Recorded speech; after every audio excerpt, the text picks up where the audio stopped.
"Nobody wants a monster." They laughed and mocked the obese girl. Then Mountain Man replied, "Shut your mouth." The trading post at Fort Bridger sat like a weathered scar on the Wyoming wilderness, a place where mountain men, trappers, and westward-bound settlers crossed paths in 1815. The smell of cured pelts, tobacco, and wood smoke hung thick in the air as men bartered beaver plumes for powder and shot. Martha Bellwood stood behind the counter of her father's trading post, her substantial frame barely fitting in the narrow space between the shelves of dry goods and the rough-hewn counter. At 19 years old, she'd grown accustomed to the stares, the whispers, the cruel laughter that followed her like a shadow.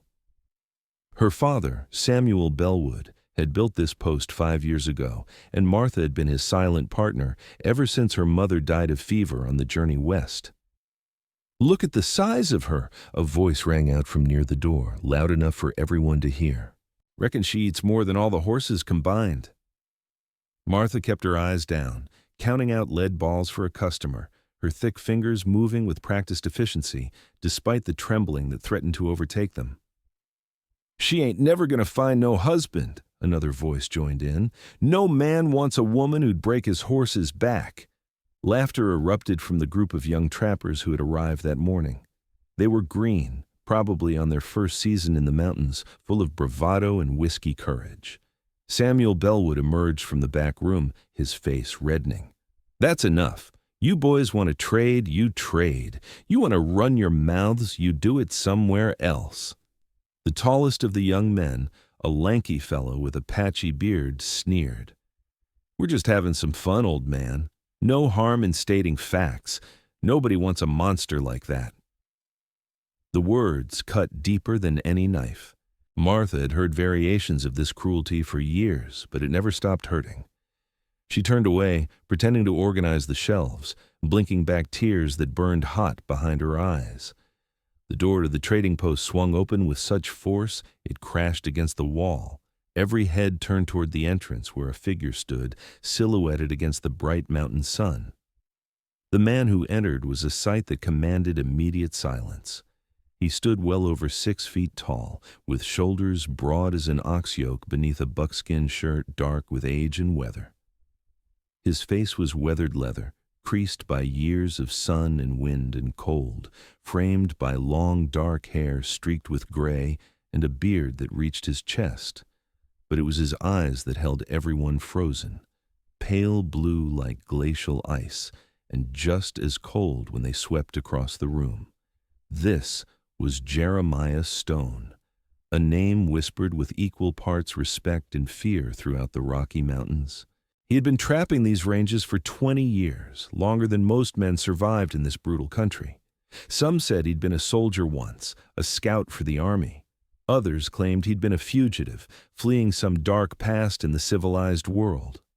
All anyone knew for certain was that Jeremiah Stone was the best trapper west of the Mississippi and the most dangerous man to cross. He carried a bundle of prime beaver pelts over one massive shoulder, the furs so thick and lustrous they represented a small fortune. His possibles bag hung at his side, and his Hawken rifle, the legendary weapon that never seemed to miss, rested in the crook of his arm. "Stone," Samuel nodded respectfully. "Good to see you made it through winter." Jeremiah didn't respond immediately. Those ice-blue eyes had fixed on the group of young trappers, taking in the scene with a predator's patience. When he finally spoke, his voice was like gravel grinding beneath a wagon wheel. "What did you just say?" The lanky trapper swallowed hard, his earlier bravado evaporating like morning mist. We didn't mean nothing by it." Jeremiah took a step forward, and despite his size, he moved with the fluid grace of a mountain lion. He set his pelts down on the counter with deliberate care, never breaking eye contact with the young man. "You said nobody wants a monster. You were talking about Miss Bellwood here." It wasn't a question. "Listen, mister, we were just—" "Shut your mouth." The words cracked through the room like a whip. The young trapper's jaw snapped shut so fast his teeth clicked together. Jeremiah turned to face all of them, and the temperature in the trading post seemed to drop 10 degrees. You boys ever spent a winter in these mountains? A real winter, not playing at being trappers in the easy country? Silence. One of them shook his head slightly. Didn't think so, Jeremiah continued, his voice quiet now, which somehow made it more menacing. Let me tell you something about monsters. A monster is a man who will steal another man's traps. A monster is someone who will leave his partner to die when the grizzly comes. A monster is a coward who will mock a woman who's shown more courage in one day than you boys will show in your whole worthless lives. He took another step toward them. Miss Bellwood runs this post when her father's laid up with the rheumatics.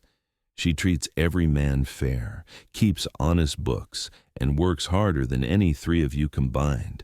She does it with grace and dignity while listening to trash like you run your mouths. That takes a kind of strength you boys don't have and never will. The young trappers looked like they wanted to melt into the floorboards. The lanky one tried one more time. We meant no disrespect, Mr. Stone. You were just leaving, Jeremiah said flatly. And you won't be coming back to this post? Mr. Bellwood doesn't need your business, and you don't deserve his daughter's service. Now get out before I decide to teach you proper manners the hard way. They scrambled for the door, like rabbits fleeing a wolf, tripping over each other in their haste to escape. The door slammed behind them, and the silence that followed was profound. Martha stood frozen behind the counter, her hands gripping the edge so tightly her knuckles had gone white. Tears streamed down her round cheeks, but these were different tears, not of shame, but of something else entirely, something she couldn't quite name. Jeremiah turned to her, and the hardness left his eyes, replaced by something softer. Miss Bellwood, I'd be obliged if you'd assess these pelts for me. Your eye for quality is the best in the territory, and I'll accept no one else's judgment. His voice was gentle now, respectful, treating her as he would any professional whose expertise he valued. Martha wiped her eyes with the back of her hand and took a shaky breath. Of course, Mr. Stone. Let me have a look. She examined the pelts with practiced care, running her fingers through the dense fur, checking for damage or thin spots. They were magnificent specimens, prime winter beaver that would fetch top dollar back east. These are exceptional, Mr. Stone, best I've seen this season. I can offer you. They negotiated the price with the easy rhythm of two people who understood the value of honest dealing. Jeremiah accepted her offer without argument. He knew she was being more than fair and selected his supplies with quiet efficiency. Samuel Bellwood watched the exchange with wise old eyes, seeing something in the mountain man's demeanor that made him thoughtful. As Jeremiah gathered his purchases, he paused. Miss Bellwood, if it wouldn't be too much trouble, I'd appreciate it if you could set aside some of those dried apples when you get them in next. I'll be coming back through in about 3 weeks. Martha nodded, not trusting her voice. I'll do that, Mr. Stone. You can count on it. He touched the brim of his hat to her, nodded to Samuel, and left as quietly as he'd come, though his presence seemed to linger in the room like smoke. That night, Martha lay awake in her small room behind the trading post, replaying the scene in her mind. She had been defended before. Her father always stood up for her, but this was different. Jeremiah Stone owed her nothing. He barely knew her. Yet he had spoken with such conviction, such quiet fury on her behalf, that it had shaken something loose inside her. The weeks that followed brought the first real warmth of spring to the high country. The trading post saw increased traffic as trappers emerged from their winter camps, their pack animals loaded with the season's take. Martha worked from dawn to dusk, managing the books, assessing pelts, and maintaining the careful diplomacy required to deal with rough men who weren't always in the mood to be civil. She found herself watching the trail that led to the post, though she tried not to think too hard about why. Jeremiah Stone had said 3 weeks. She didn't let herself believe he'd actually meant it. Men like him didn't make special trips for dried apples. But on the 21st day, As the afternoon sun slanted through the trading post windows, the door opened and there he stood. "Miss Bellwood," he nodded, "I've come for those apples if you have them." She did. She'd made certain of it, ordering extra when the last supply wagon came through, though she'd told herself it was just good business sense. "I have them right here, Mr. Stone. 2 pounds, just as you asked." As she wrapped the apples in brown paper, Jeremiah cleared his throat. "Miss Bellwood, I wonder if I might impose on you for some advice. I'm not much for writing, but I need to send a letter to my sister back in Pennsylvania. I was hoping you might help me compose it proper-like." Martha looked up in surprise. Jeremiah Stone, the legendary mountain man, was asking for her help. "Of course, Mr. Stone. I'd be happy to help you. When would you like to do this?" "I have some time now, if you're not too busy." They sat at a small table in the corner of the trading post, away from the main counter. Martha produced paper and ink, and Jeremiah told her what he wanted to say. As she wrote, carefully forming the words, he watched her hands move across the page with something like wonder. "You have beautiful penmanship, Miss Bellwood. I never learned to make letters look like that." Martha felt heat rise to her cheeks. "Thank you, Mr. Stone. My mother taught me. She insisted I learn properly." "Your mother was a wise woman," he said quietly. "I can see her wisdom in her daughter." Over the next months, Jeremiah's visits to the trading post became more frequent. He always had a reason: supplies needed, pelts to trade, letters to write. But Samuel Bellwood noticed that his daughter smiled more, carried herself with a new confidence, and that the mountain man's eyes followed Martha whenever she moved through the room. The other trappers noticed too.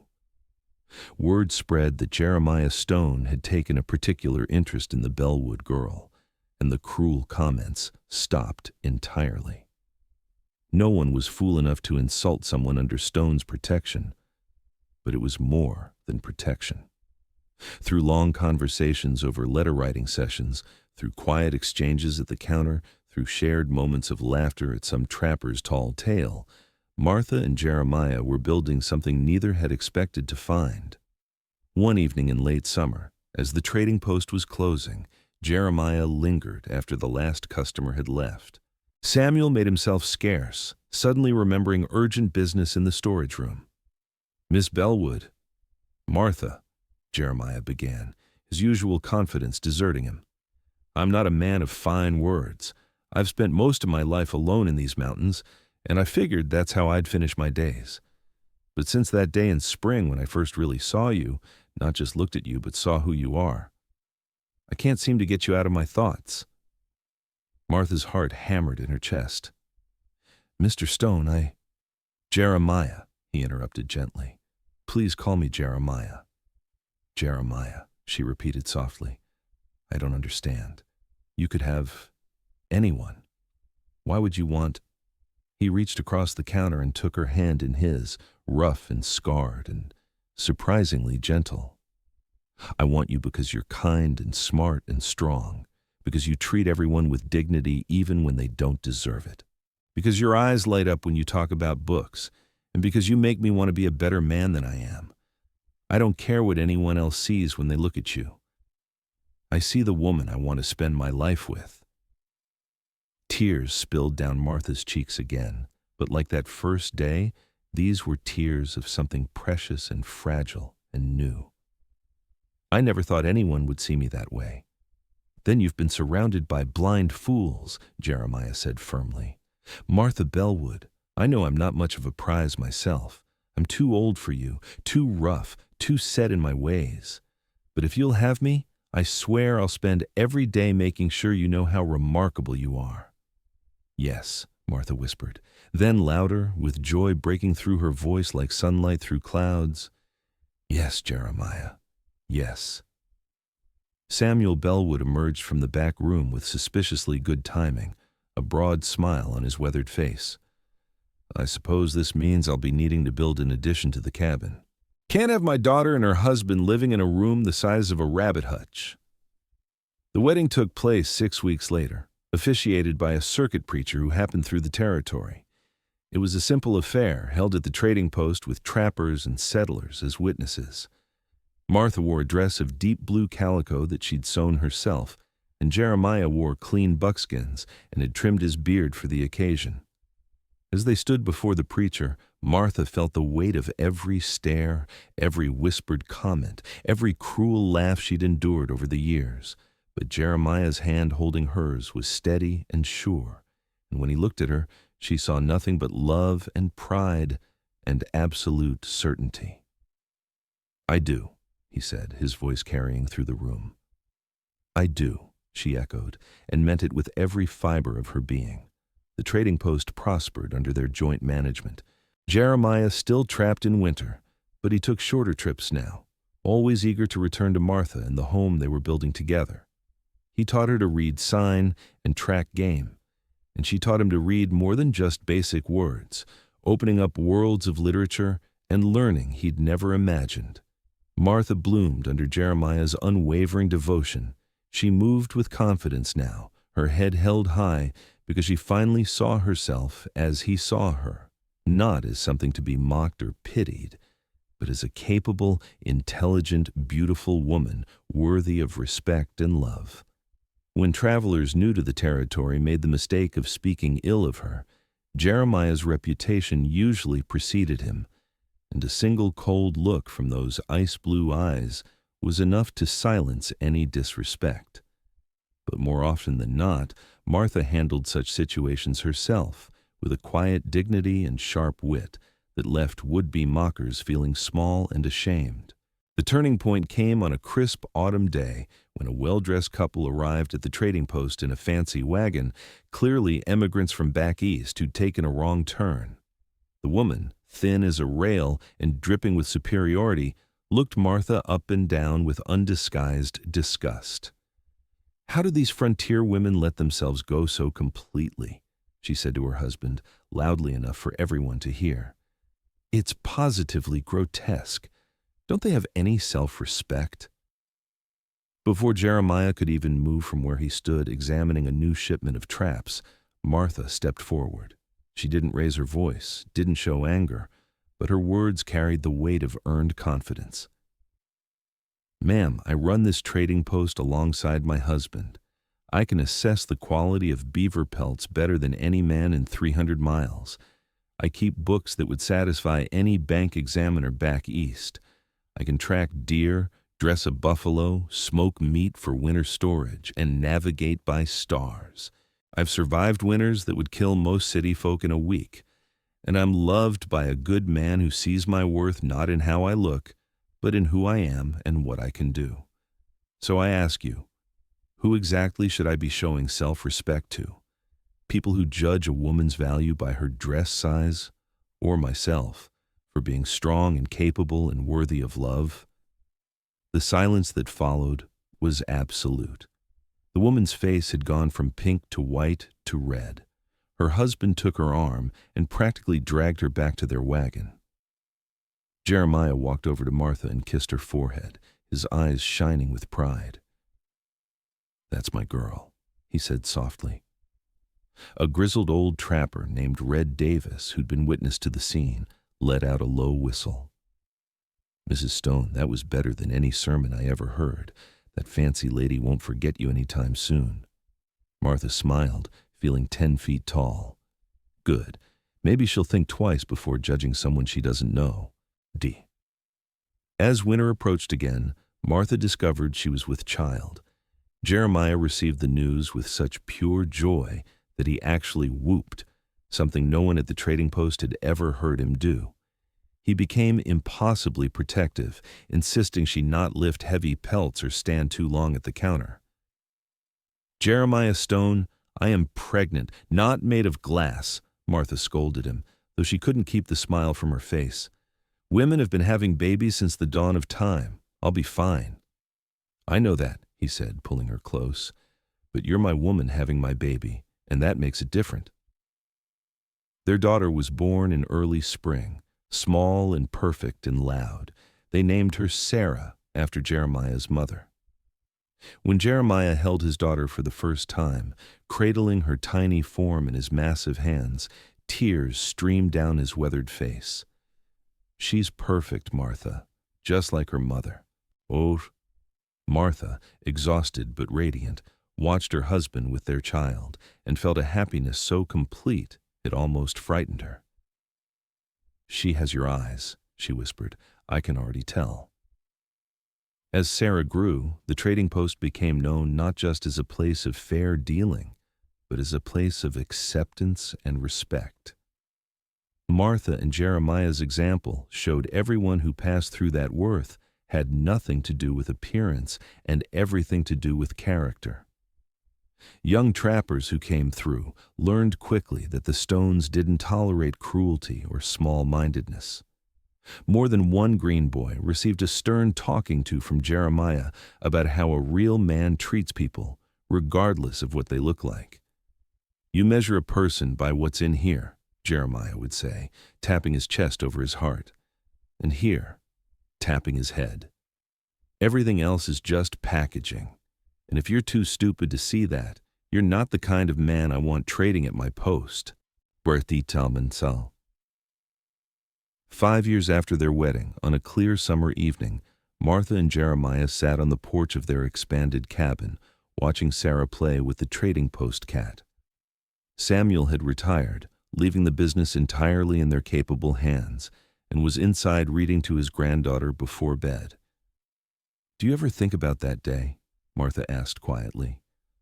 "When those boys were mocking me and you walked in?" Jeremiah took her hand, lacing his fingers through hers. "Sometimes, but not because of them. I think about how close I came to missing this. If I'd come to the post a day later, or not at all that spring, I might never have really seen you. Might have missed the best thing that ever happened to me." "I used to pray that someone would just see me," Martha said, her voice thick with emotion. "Not the fat girl, not the burden, not the monster. Just me. Martha. And you did. You saw me when no one else would." "That's because everyone else is blind," Jeremiah said firmly. He turned to face her, his weathered face serious. "Martha Stone, you are the strongest, smartest, most beautiful woman I've ever known. You gave me a home when I'd forgotten what that word meant. You gave me a daughter who lights up my world. You gave me a reason to be more than just a man who kills animals and survives winters. You made me want to live, not just exist. That's not something a monster does. That's what an extraordinary woman does." Martha leaned her head against his shoulder, watching the sun paint the mountains gold and purple. In the distance, a wolf howled and Sarah squealed with delight at the sound. "We did pretty well, didn't we?" Martha said softly. "We did better than well," Jeremiah replied. "We did impossible. We found each other in a harsh land full of harsh people, and we built something beautiful. That's not luck, Martha. That's love." As the stars began to emerge in the darkening sky, Martha thought about the girl she'd been, broken and mocked and convinced she was unworthy of love. And she thought about the woman she'd become, confident and respected and cherished beyond measure. The cruel words still echoed sometimes in quiet moments. Nobody wants a monster. But they no longer had power over her because she knew the truth. She was wanted, she was loved, she was worthy, and she had helped build a life and a legacy that would outlast any cruel laughter. Jeremiah pressed a kiss to the top of her head, and somewhere in the mountains, his mountains, an elk bugled its evening call. The trading post light glowed warm behind them, and Sarah's laughter rang out as Samuel told her some tall tale about her father's adventures. This was home. This was love. This was everything Martha had ever dreamed of, and more than she'd ever dared hope for. And it had all started with a mountain man who had the courage to say, "Shut your mouth" to cruelty and "I love you" to a woman the world had tried to make invisible. In the years that followed, the story of Jeremiah Stone and Martha Bellwood became legend in the territory. It was told around campfires and in saloons, passed from trapper to settler to soldier. Some versions exaggerated the details, made Jeremiah even larger and fiercer, made Martha's tormentors even more villainous. But the heart of the story remained true, that love sees what others miss, that courage speaks when others stay silent, and that the strongest bonds are forged not in spite of our differences, but because of our willingness to look past the surface and see the soul beneath. And in a small trading post in the Wyoming wilderness, a family prospered and grew, built on a foundation of mutual respect, unwavering love, and the simple but profound truth that everyone deserves to be seen for who they truly are.